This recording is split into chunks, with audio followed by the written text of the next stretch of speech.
Comme pour plusieurs communautés religieuses actuellement au Québec et ailleurs, nous avons à préparer la fin de la congrégation dans sa forme actuelle. Nous voulons le faire, bien sûr, pour prendre soin de nos sœurs jusqu'à la fin, mais aussi on veut que ce soit dans la fidélité avec les valeurs qui sont les nôtres.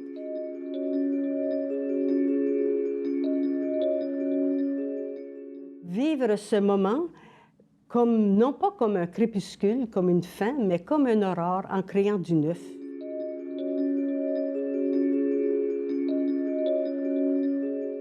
Nous voulons que ce projet soit une contribution pour offrir une alternative novatrice et solidaire aux aînés de notre milieu. Amélie Fristel, notre fondatrice, dans sa Bretagne natale, a réalisé son rêve d'accueillir des personnes aînées à son époque.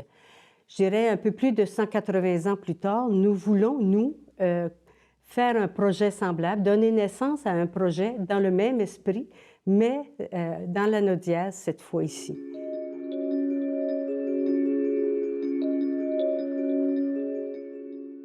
Nous avons décidé ensemble, toute la communauté, pas juste moi, de nous impliquer dans le projet Pax Habitat et de céder notre monastère et nos terrains devenus trop grands et difficiles à gérer pour seulement une dizaine de moniales.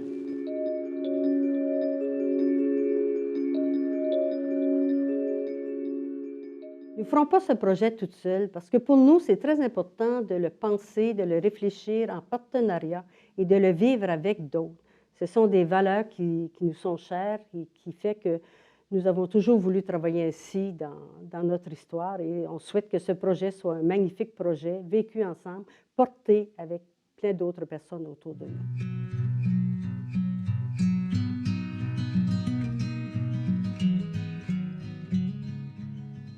Développement durable pour Pax Habitat, c'est pas juste un thème à la mode. C'est devenu très concret, je dirais, même depuis le début de la conception du projet. C'est certain que ça nous amène à faire des choix. Et nous sommes fiers de vous dire que maintenant, nous sommes déjà inscrits à la certification LEED. Ça ne veut pas dire parce qu'on vieillit qu'on n'a plus la préoccupation de l'environnement, de notre planète, parce que pour nous, à Pax Habitat, les générations qui suivent, c'est très important.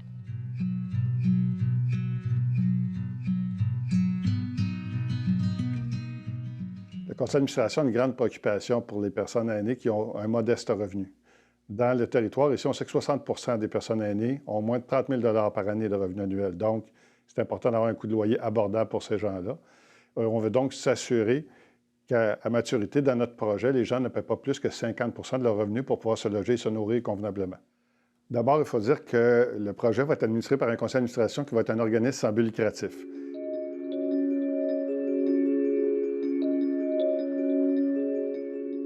D'autre part, on s'est associé à plusieurs partenaires. On pense entre autres à des approches auprès de la Société canadienne d'hypothèque et logement, la Société d'habitation du Québec, la Ville de Joliette, évidemment des congrégations qui participent au projet et on continue à trouver des partenaires pour avoir le coût le plus abordable possible dans l'ensemble de la réalisation du projet.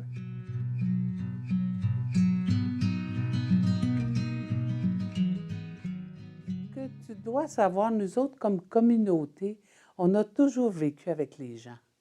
On a été fondés comme ça. Donc, dans le projet Pax Habitat, on va être mêlés aux gens comme on l'a toujours été, d'une façon différente. On a la chance d'être avec les moniales, avec des laïcs, une soixantaine de laïcs qui vont avoir leur logement, leur vie avec nous. On n'aura pas nos logements tous collés les uns sur les autres. On va être intégrés dans le milieu le plus possible.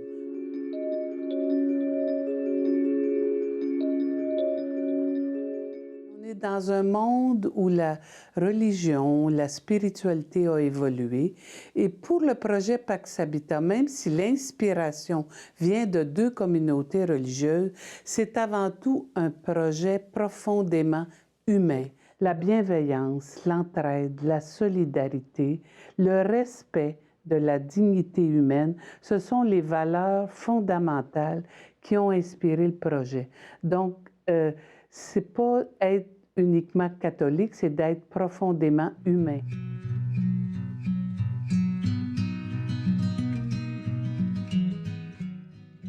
Dans un CPE, on est beaucoup dans la bienveillance. Donc, dans le fond, je pense que les personnes qui, bon, mis à part évidemment notre personnel, mais les personnes, je pense, qui dans la société incarnent davantage souvent cette bienveillance-là, je pense que c'est nos aînés.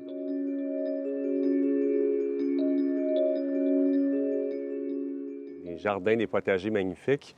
Donc, que les aînés, dans le fond, puissent faire profiter les jeunes enfants de leur expérience. Je pense que ça peut donner lieu à des ateliers, des projets super intéressants. Je pense à l'heure du conte. Donc, des personnes âgées viennent raconter des histoires aux enfants. Je pense que ça peut être quelque chose d'extraordinaire. Mais en même temps, pour nous, ce n'est pas un CPE qu'on rajoute dans une résidence de personnes âgées. Pour moi, c'est vraiment une cohabitation.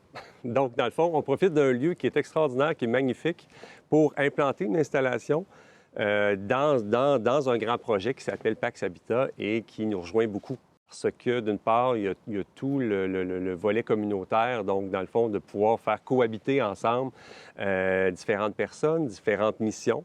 Et je pense que tout le monde peut s'apporter l'un et l'autre à travers cette organisation-là.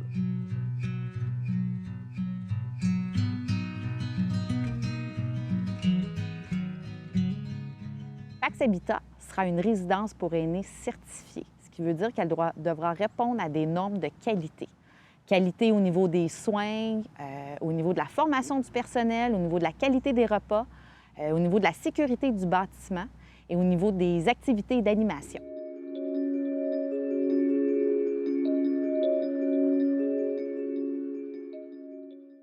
Un continuum de services et de soins est la capacité de suivre l'évolution de l'état de santé de la personne en adaptant nos services selon ses besoins et non l'inverse. Nous voulons offrir un milieu de vie où on va pouvoir accompagner la personne jusqu'à la fin de sa vie.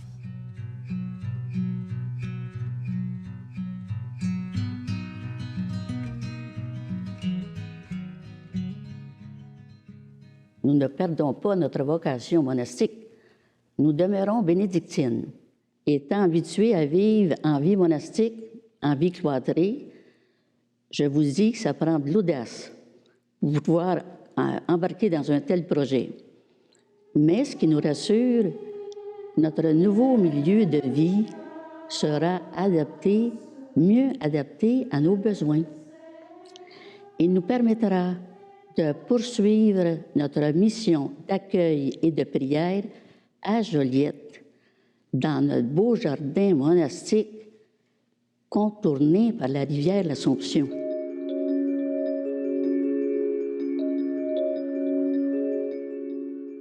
Nous avons l'assurance d'y vivre jusqu'à la fin avec tous les soins désirés.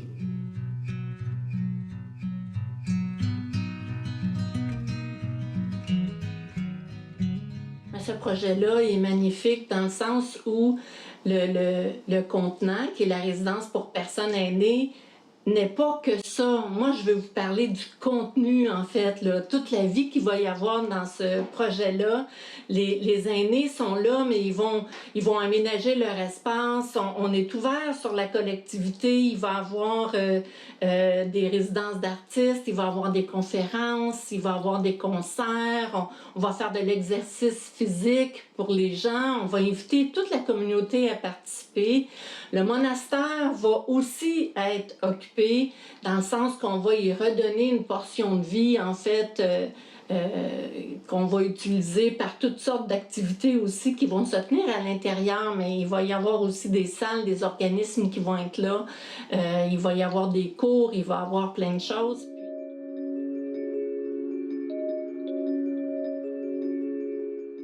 On a tellement de science, chacune des personnes, qu'on pourrait partager avec d'autres, puis faire grandir la communauté. Moi, c'est vraiment ça qui me passionne, la richesse du partage des gens, l'expérience des gens.